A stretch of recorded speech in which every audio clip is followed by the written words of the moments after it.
स्वागत है आप सभी का मेरे YouTube चैनल पर। आज हम आपको पढ़ाएंगे प्रायद्वीपीय पठार। ठीक है, बड़ा ही इंटरेस्टिंग टॉपिक है और इससे अक्सर एग्ज़ाम में क्वेश्चन पूछे जाते हैं। आइए देखते हैं थोड़ा सा इसको। देखिए, प्रायद्वीपीय जो पठार है, पहले प्रायद्वीप का मतलब समझते हैं। प्रायद्वीप किसको कहा जाता है? देखिए, प्रायद्वीप जो है वैसे भूभाग को कहा जाता है जो तीन तरफ से जल से घिरा हुआ होता है। हमने क्या बोला कि वैसे भूभाग को प्रायद्वीप कहा जाता है, वैसे भूभाग को जो तीन तरफ से जल से घिरा हुआ हो, तीन तरफ से जल से घिरे हुए विभाग को, भूभाग को, घिरे हुए भूभाग को हम प्रायद्वीप कहते हैं। तो आज का जो टॉपिक है प्रायद्वीपीय पठार, हमने क्या समझा? प्रायद्वीप के बारे में। अब थोड़ा सा पठार के बारे में जानते हैं कि पठार हम किसको कहते हैं। देखिए, पठार वैसी भूमि को कहा जाता है, वैसी समान भूमि से उच्च भूमि को कहा जाता है जिसका ढाल क्या हो? मंद हो। हम इसकी परिभाषा कैसे देंगे कि पठार वैसे समान भूमि से वैसी उच्च भूमि, वैसी विस्तृत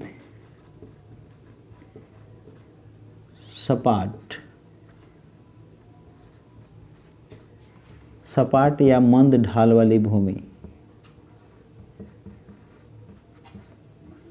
ठीक है, समान भूमि से उच्च विस्तृत सपाट भूमि को हम क्या कहेंगे? हम पठार कहेंगे। ठीक है, तो आज का टॉपिक है प्रायद्वीपीय पठार। प्रायद्वीप के बारे में हमने बताया कि वैसी भूभाग या वैसे भूभाग जो तीन तरफ से जल से घिरे हुए हों, उसे हम क्या कहेंगे?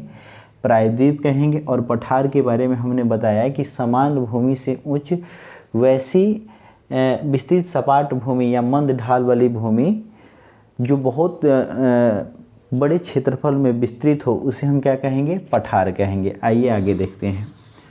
तो प्रायद्वीपीय जो पठार है उसके बारे में हम थोड़ा सा बात कर लेते हैं। इसकी जो आकृति है ये त्रिभुजाकार है। इसकी आकृति कैसी है? त्रिभुजाकार है। अक्सर क्वेश्चन पूछा जाता है कि प्रायद्वीपीय पठार की आकृति कैसी है, तो त्रिभुजाकार है। अब देखिए, त्रिभुजाकार है, इसकी क्षेत्रफल के बारे में हम थोड़ा सा बात कर लेना चाहते हैं। क्षेत्रफल जो है इसका 16 लाख वर्ग किलोमीटर है। 16 लाख वर्ग किलोमीटर है। और पठार की जो औसत ऊंचाई है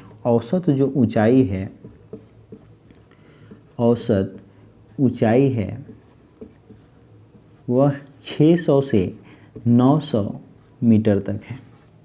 ठीक है, हमने क्या बताया? प्रायद्वीपीय पठार की आकृति जो है त्रिभुजाकार है और इसका क्षेत्रफल 16 लाख वर्ग किलोमीटर है और इसकी औसत जो ऊंचाई है 600 से 900 मीटर तक है।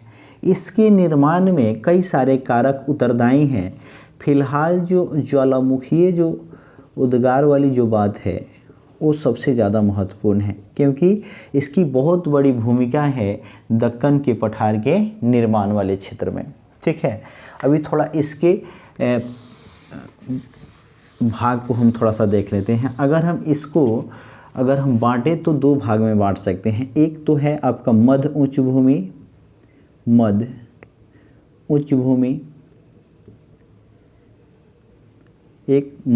भूमि और दूसरा जो है आपका दक्कन का पठार। यानी जो भारत के दक्षिणी हिस्से में जो पठार पाई जाती हैं उसे हम दक्कन के पठार के नाम से जानते हैं। ठीक है, इसे दो भागों में हम बांट सकते हैं, एक तो मध्य उच्च भूमि और दूसरा दक्कन के पठार। अब देखिए, प्रायद्वीपीय पठार के क्षेत्र में बहुत सारे पठार और पर्वतें पाई जाती हैं। आप गौर से देख सकते हैं बोर्ड पर। देखिए, अरावली पर्वत, विंध्याचल पर्वत, सतपुरा, मैकाल पहाड़ी, गारो खासी जयंतिया पहाड़ी, पश्चिमी घाट और पूर्वी घाट, यहाँ पर आप देख सकते हैं कि कितना सारा पठार है। ठीक है, हम उन्हीं चीज़ों को यहाँ पर शामिल करने का प्रयास किए हैं जिससे एग्ज़ाम में क्वेश्चन पूछे जाते हैं। ठीक है, अब आइए हम देखते हैं बारी बारी से जहाँ से क्वेश्चन आता है। ठीक है, मालवा और बैतूल व बघेलखंड का जो पठार है वो मध्य प्रदेश में है। अक्सर पूछा जाता है कि मालवा का जो पठार है कहाँ है, तो मालवा का पठार मध्य प्रदेश राज्य में है। मालवा का पठार कहाँ है?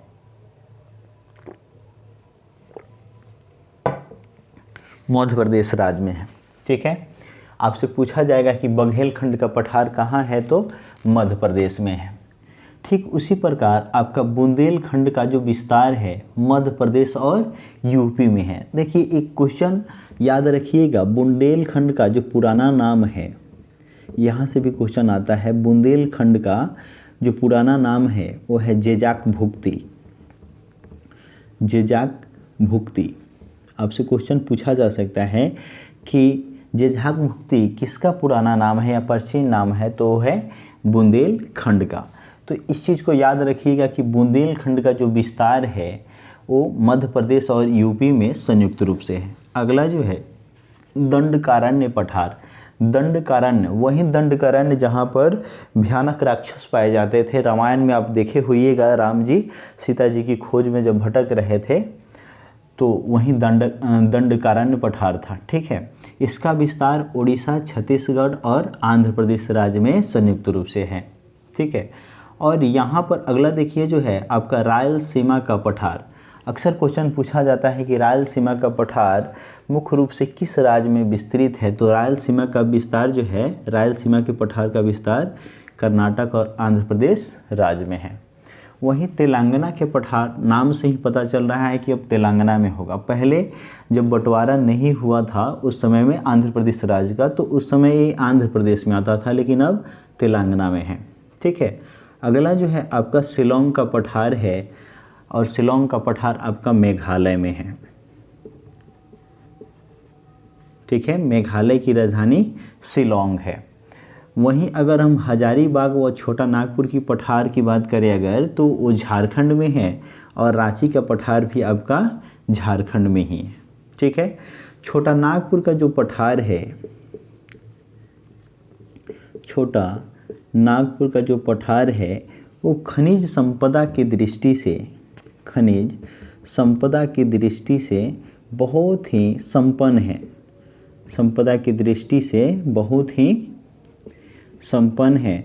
देखिए एक यहाँ से एक नदी निकलती है जो हजारीबाग व छोटा नागपुर के पठार को दो भागों में बांटती है, जिसका नाम है दामोदर नदी। और दामोदर नदी का जो क्षेत्र है वो कोयले से परिपूर्ण क्षेत्र है।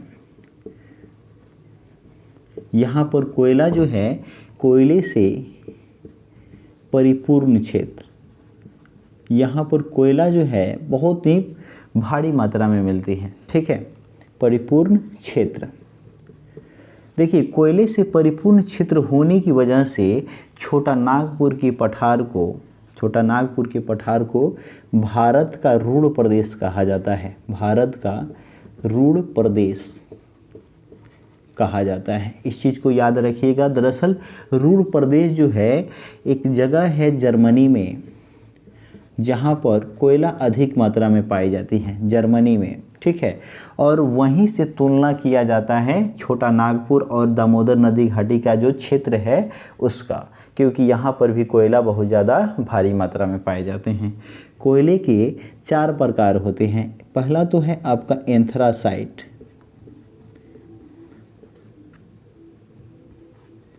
दूसरा है आपका बिटुमिनस जो भारत में सबसे अधिक पाया जाता है, और एंथ्रासाइट जो है सबसे बेहतरीन किस्म या क्वालिटी का कोयला है, इसे याद रख सकते हैं। लिग्नाइट को भूरा कोयला बोला जाता है, और पीट जो है सबसे निम्न क्वालिटी का कोयला है, पीट, इसे याद रखिएगा। तो इस चीज़ को याद रखिएगा आप लोग। चलिए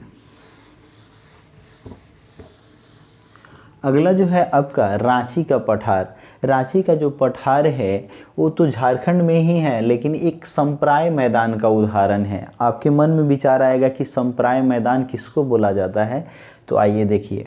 संप्राय मैदान वैसे मैदान को बोला जाता है जिनका निर्माण पर्वत या पठार के अपर्दन व निक्षेपण के फलस्वरूप हुआ हो। निक्षेपण के फलस्वरूप हुआ हो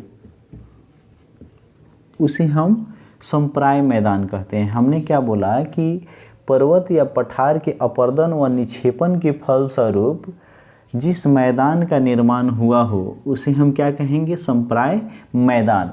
इसे पेनी प्लेन भी बोला जाता है। हमने इसलिए यहाँ पे लिखा है क्योंकि अक्सर पूछ लिया जाता है, ऐसे लिख दिया जाता है हिंदी में कि पेनी प्लेन, ठीक है, तो उस समय कंफ्यूज मत होइएगा।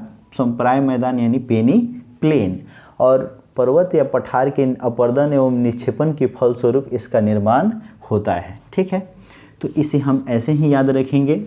चलिए अब देखिए यहाँ पे जो कुछ पर्वत श्रेणियाँ पाई जाती हैं उसके बारे में थोड़ा सा जान लेते हैं। देखिए अरावली जो पर्वत है, अरावली पर्वत विश्व के प्राचीन पर्वतों में इसका नाम लिया जाता है और भारत की सबसे पुरानी पर्वत श्रृंखला है। इसका जो विस्तार है राजस्थान से दिल्ली तक है, मुख्य रूप से राजस्थान राज्य में है, ठीक है, इस चीज़ को याद रखिएगा। ये जो है पुराने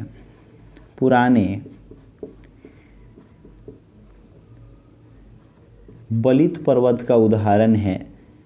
अत्यधिक प्राचीन होने के कारण बलित पर्वत का उदाहरण है, ठीक है, लेकिन अत्यधिक प्राचीन होने के कारण अपर्दन और अपक्षय के क्रिया के फलस्वरूप, सॉरी यहाँ पे थोड़ा सा मिस्टेक हुआ है हमसे, अपर्दन और अपक्षय की क्रिया के फलस्वरूप यह अब अवशिष्ट पर्वत के रूप में जाना जाता है, क्योंकि इसका अपक्षय बहुत ज़्यादा हुआ है, अपर्दन बहुत ज़्यादा हुआ है, ठीक है, इसलिए अब ये अवशिष्ट पर्वत का उदाहरण है। यहाँ से याद रखेंगे, अक्सर एग्जाम में पूछा जाता है, अगर ऑप्शन में ए नहीं रहेगा तो आपको ए गारंटी मिलेगा, और ए जो है बहुत कम जगह मिलता है, लेकिन अगर ए नहीं रहे तो आप क्या मारिएगा, पुराने बलित पर्वत का उदाहरण है, ठीक है। बलित पर्वत को मुर्दार पर्वत भी कहा जाता है, मुर्दार पर्वत भी कहा जाता है।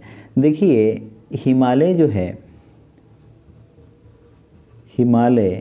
है एक बलित पर्वत का उदाहरण है, इसको भी आप याद रखिएगा, और वो भी कैसा, नवीन बलित पर्वत का उदाहरण है, नवीन बलित पर्वत का उदाहरण है,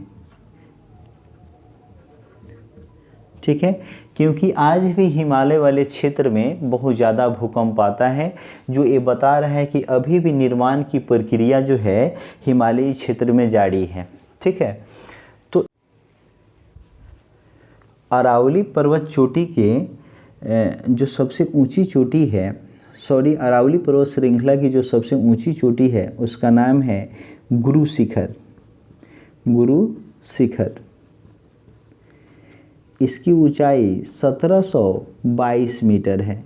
यहाँ से अक्सर क्वेश्चन पूछा जाता है कि अरावली पर्वत श्रेणी की सबसे ऊंची चोटी कौन सी है, तो आपका गुरु शिखर है, जिसकी ऊंचाई 1722 मीटर है। यहाँ से दो क्वेश्चन खूब पूछा जाता है, एक तो कैसे पर्वत का उदाहरण है, तो अवशिष्ट पर्वत या पुराने बलित या मुर्दार पर्वत का उदाहरण है, नहीं तो सबसे ऊंची चोटी कौन सी है, तो गुरु शिखर पर्वत है, ठीक है। इस चीज़ को चलिए देख लीजिए। अगला जो है आपका विंध्याचल पर्वत है, विंध्याचल पर्वत श्रृंखला। विंध्याचल पर्वत श्रृंखला जो है उत्तर भारत को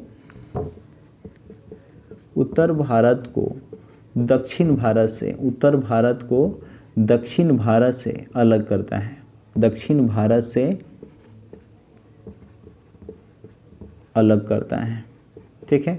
इतना याद रखेंगे कि विंध्याचल पर्वत श्रृंखला जो है उत्तर भारत को दक्षिण भारत से अलग करता है। हमने आपको बताया था कि प्रायद्वीपीय पठार को दो भागों में हम विभक्त कर सकते हैं, एक तो है आपका मध्य उच्च भूमि और दूसरा है दक्कन का पठार।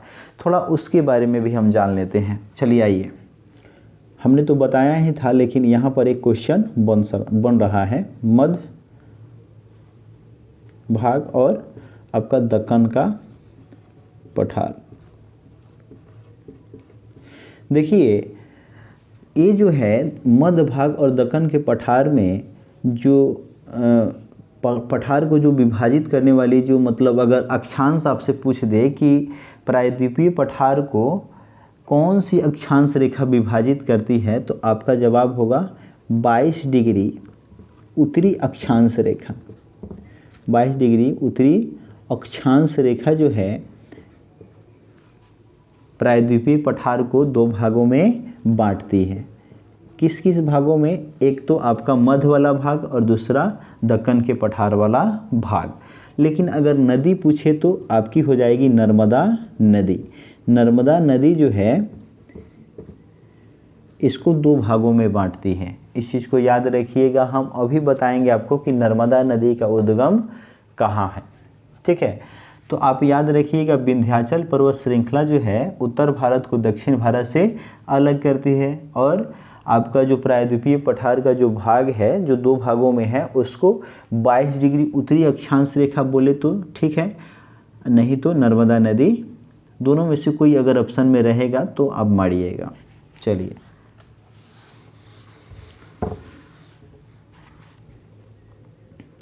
उसके बाद है आपका सतपुड़ा पर्वत श्रेणी। देखिए सतपुड़ा पर्वत श्रेणी का जो विस्तार है मुख्य रूप से मध्य प्रदेश में है।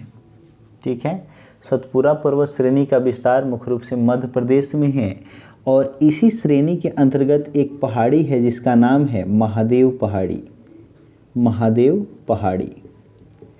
देखिए पर्वत हम वैसी उच्च भूमि को कहते हैं जिसकी ऊंचाई 1000 मीटर से क्या हो, अधिक हो, उसे हम पर्वत कहते हैं। 1000 मीटर से अधिक ऊंचाई वाले उच्च तीव्र ढाल वाली भूमि को हम पर्वत कहते हैं। अगर वैसी उच्च भूमि जिसकी ऊंचाई 1000 मीटर से क्या हो, कम हो, उसे हम पहाड़ी कहते हैं। इस चीज़ को भी याद रखिएगा। पहाड़ी किसे कहते हैं? 1000 से वैसी उच्च भूमि जिसकी ऊंचाई 1000 मीटर से क्या हो, कम हो, उसे हम पहाड़ी कहते हैं। लेकिन उससे अधिक होगा तो उसे हम क्या कहेंगे? पर्वत कहेंगे। तो महादेव पर्वत पर महादेव पहाड़ी पर आपका जो है धूपगढ़ी, महादेव पहाड़ी पर धूपगढ़ी सबसे इसकी ऊंची चोटी है।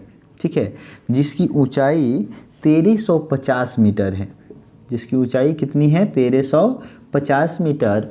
और यहीं से आपकी ताप्ती नदी निकलती है। ताप्ती नदी निकलती है जो पूर्व से पश्चिम की तरफ प्रवाहित होने वाली एक नदी है। इस चीज़ को याद रखिएगा। अक्सर क्वेश्चन पूछा जाता है कि पूर्व से पश्चिम की तरफ प्रवाहित होने वाली नदी कौन कौन है। ठीक है, तो इस चीज़ को भी याद रखिएगा। थोड़ा सा देखिए, पूर्व से पश्चिम की तरफ प्रवाहित होने वाली नदी, प्रवाहित होने वाली नदी जो है नर्मदा, ताप्ती, साबरमती मुख्य रूप से है। ठीक है, तो ताप्ती नदी का उद्गम होता है आपका महादेव पहाड़ी से, जिसकी सबसे ऊंची चोटी धूपगढ़ी है, और इसकी ऊंचाई जो है 1350 मीटर है। इस चीज़ को याद रखिएगा। वैसी तीव्र ढाल वाली वैसी उच्च भूमि जिसकी ऊंचाई 1000 मीटर से अधिक हो उसे हम पर्वत कहते हैं, और उससे कम होगा तो उसे हम पहाड़ी कहते हैं। ठीक है, चलिए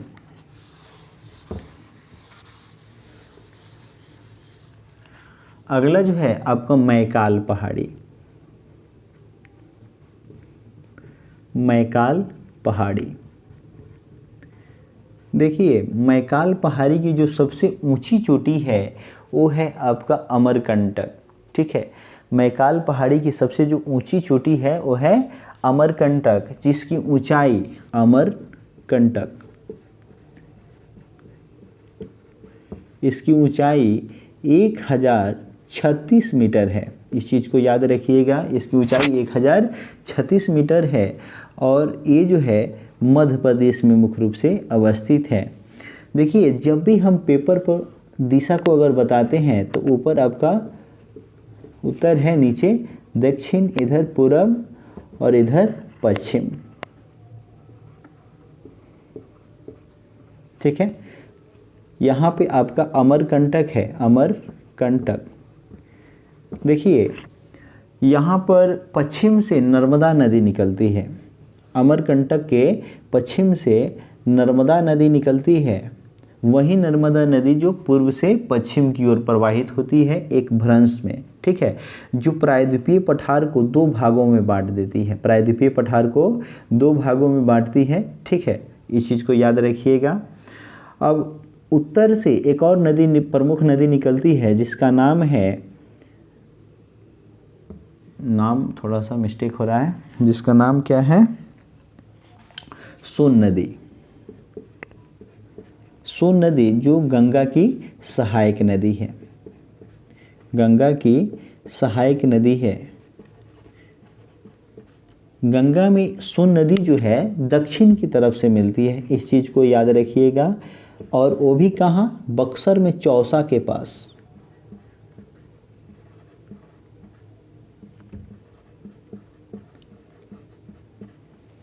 चलिए अब इस चीज़ को याद रखिएगा, मैकाल पहाड़ी अमरकंटक इसकी सबसे ऊंची चोटी है जिसकी ऊंचाई 1036 मीटर है। अमरकंटक से दो नदी निकलती है, पश्चिम से नर्मदा नदी और उत्तर से सोन नदी। चलिए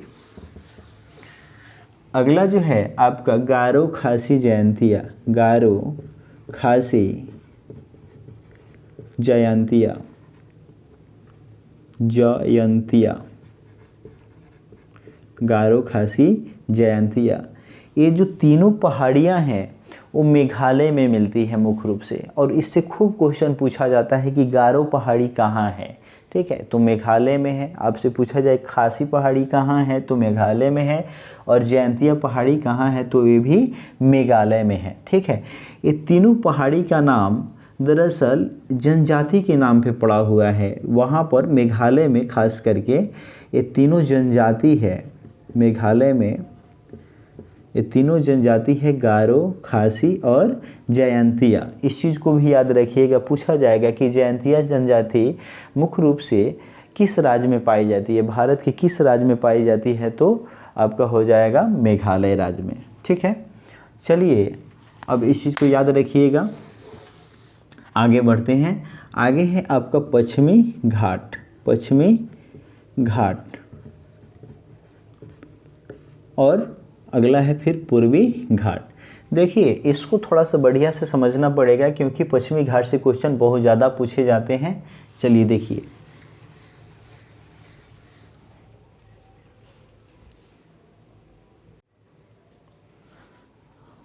चलिए ये आपका पश्चिमी घाट है, पश्चिमी घाट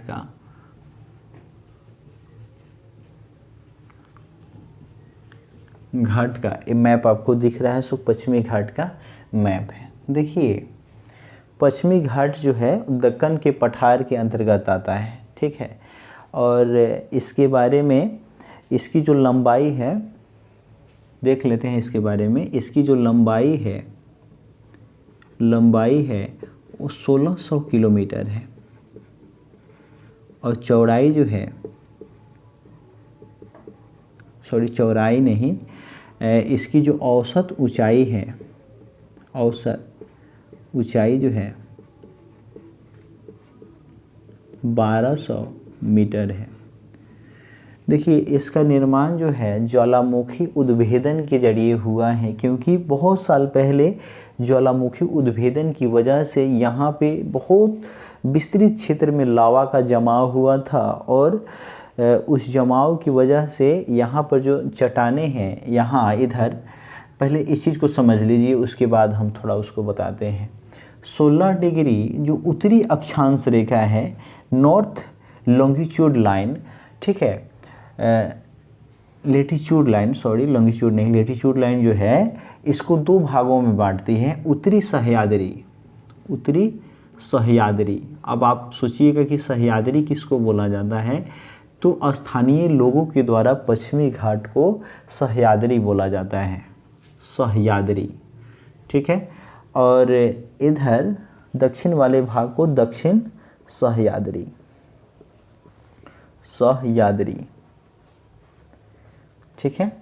देखिए 16 डिग्री उत्तरी अक्षांश रेखा जो है गोवा से गुजरती है, जो पश्चिमी घाट को दो भागों में बांटती है, उत्तरी सह्याद्री और दक्षिणी सह्याद्री, ठीक है।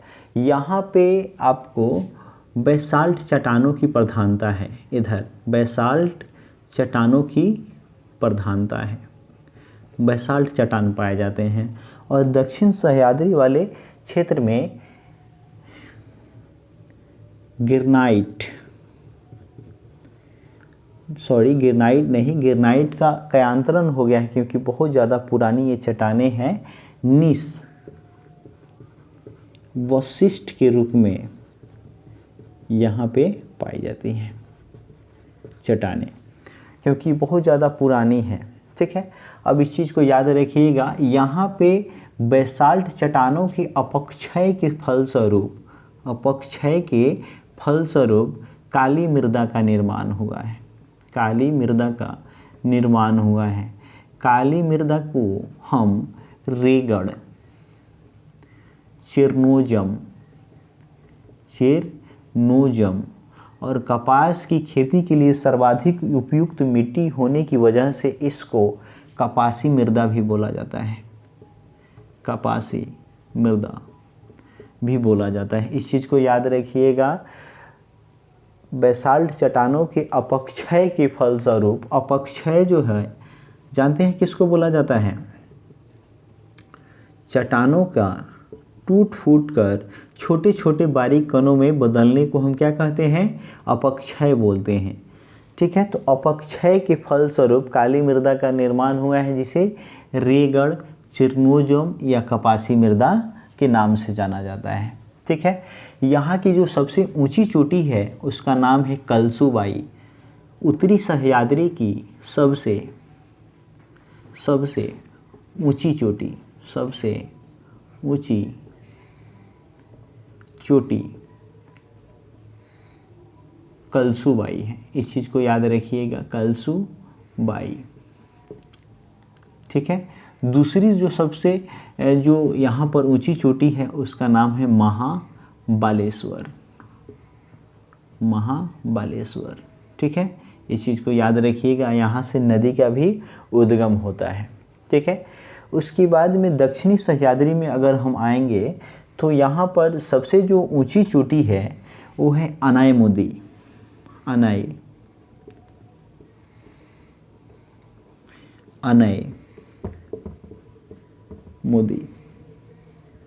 दक्षिण सह्याद्री की सबसे ऊंची चोटी जो है अनायमुदी है, 2695 मीटर इसकी ऊंचाई है, ठीक है।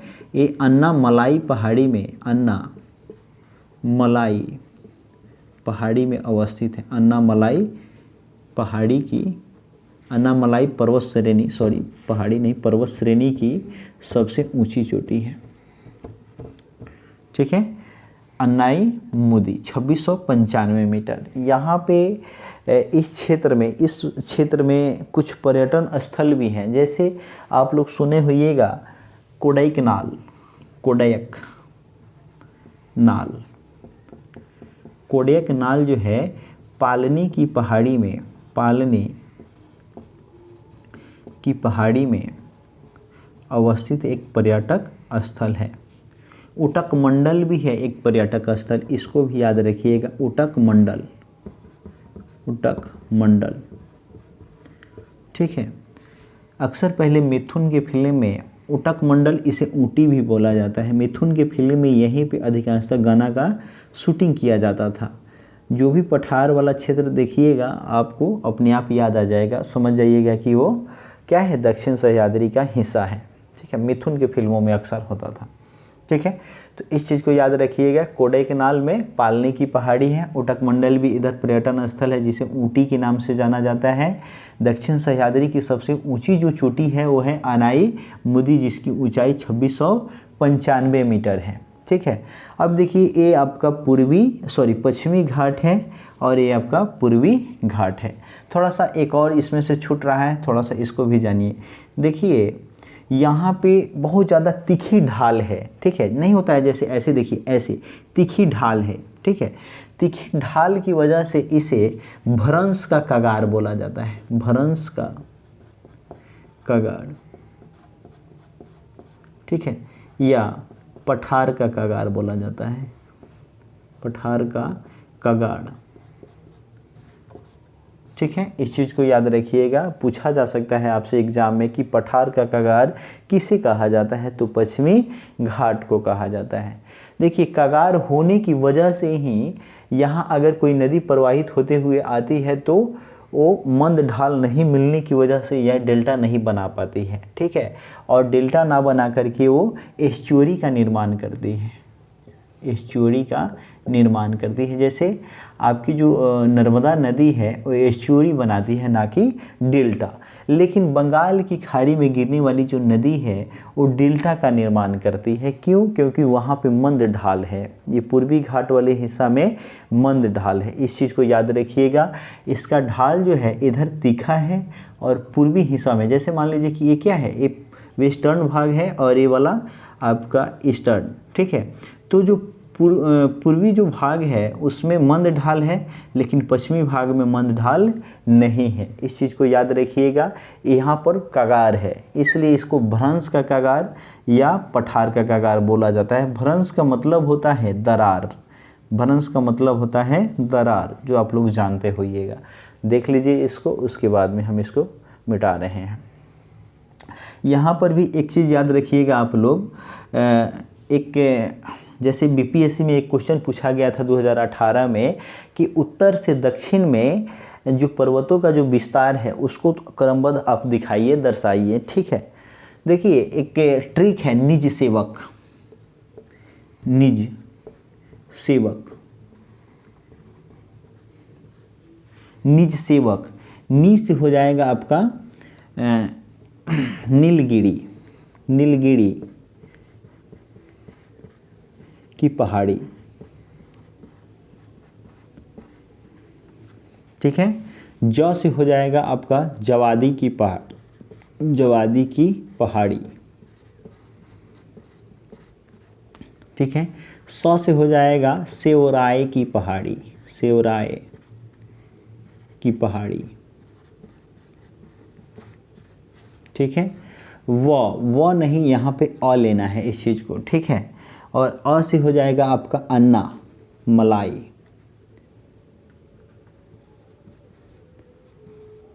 की पहाड़ी। ठीक है, और क से हो जाएगा आपका कार्डमम। कार्डमम, कार्डमम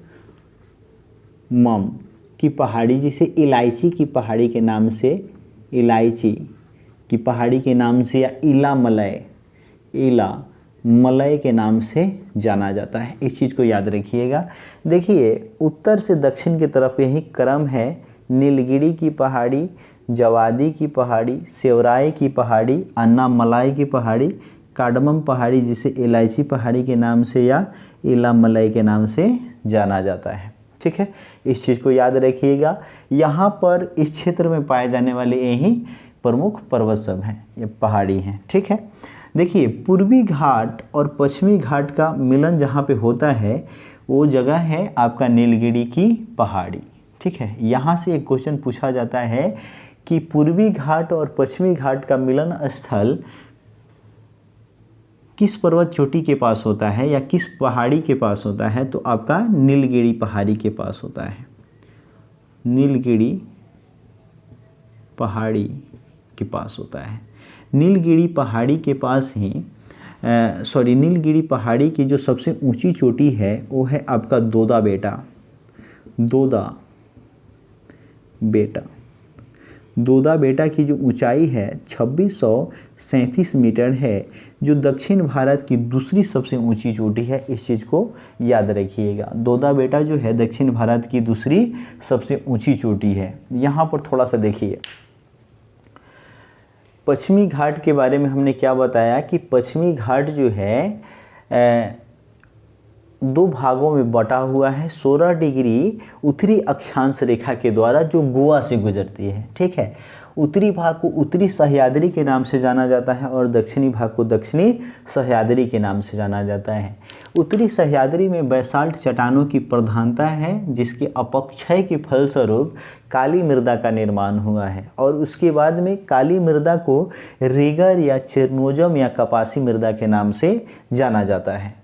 वहीं हमने बताया कि दक्षिण सह्याद्री जो है उसमें नीस वशिष्ठ की प्रधानता है। ठीक है, उसके बारे में हमने और एक और चीज़ बताया कि ये जो पार्ट है ए वाला, ठीक है, सॉरी ए वाला जो पार्ट है वो एक कगार की तरह से है, तीखे ढाल की वजह से। ठीक है, तो भ्रंश का कगार या पठार का कगार इसे बोला जाता है। ठीक है, और यहाँ पर गिरने वाली जो नदी है वो एस्चुरी का निर्माण करती है, डेल्टा का निर्माण नहीं करती है। उसके बाद में यहाँ की जो सबसे ऊंची चोटी है उसके बारे में हमने बताया कलसुबाई। ठीक है, उसके बाद में हमने बताया कि अनाई मोदी जो है दक्षिण भारत की सबसे ऊंची चोटी है, जिसकी ऊंचाई 2695 मीटर है।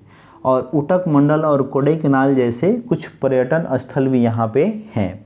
ठीक है, उसके बारे में उसके बाद हमने बताया कि पश्चिमी घाट और पूर्वी घाट का जो मिलन स्थल है वो है नीलगिरी की पहाड़ी, जिसकी सबसे ऊंची चोटी दोदा बेटा है, जिसकी ऊंचाई 2637 मीटर है।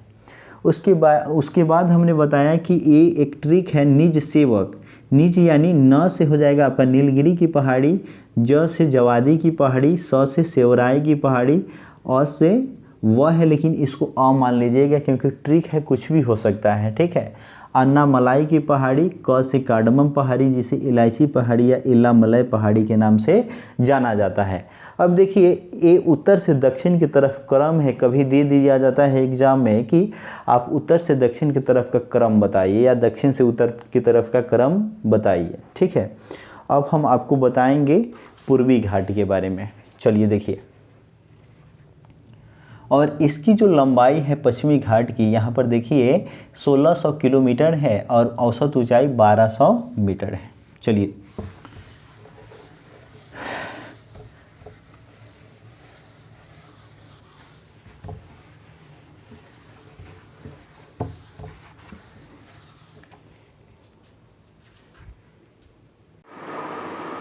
देखिए अब पूर्वी घाट के बारे में जान लेते हैं। पूर्वी घाट जो है एक जैसी नहीं है, क्योंकि यहाँ पे बहुत सारी नदियाँ जो है बंगाल की खाड़ी में, bay of Bengal, BOB, Bengal की खाड़ी में बहुत सारी नदियाँ गिरती हैं। ठीक है, अब उन नदियों की वजह से ये वाला जो भाग है, पूर्वी घाट वाला जो हिस्सा है, कट सा गया है एकदम। ठीक है, जगह जगह नदियों के द्वारा काट दी गई है। ठीक है, अब देखिए, इसको मुख्य रूप से तीन भागों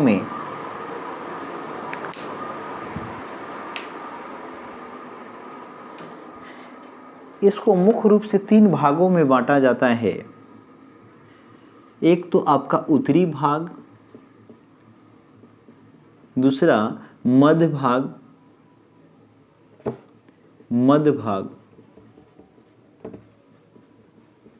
और तीसरा दक्षिणी भाग। उत्तरी भाग को हम उत्तरी सरकार के नाम से जानते हैं, उत्तरी सरकार। ठीक है, मध्य भाग में कुडपा पहाड़ी मिलती है। ठीक है, जिसके अंतर्गत बहुत सारी पहाड़ियां हैं, जैसे एरा मला, ठीक है, नला, मला, वेली कोंडा,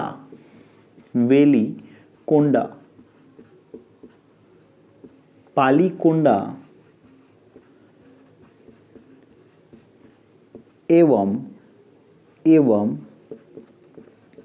ओराए कोंडा जैसी पहाड़ियाँ मिलती है। ओराई कोंडा के बारे में अगर हम बात करें तो ये पूर्वी घाट की सबसे ऊंची चोटी है, सबसे ऊंची चोटी है। इस चीज़ को याद रखिएगा। ओराई कोंडा जो है पूर्वी घाट की सबसे ऊंची चोटी है। इसे विशाखापत्तनम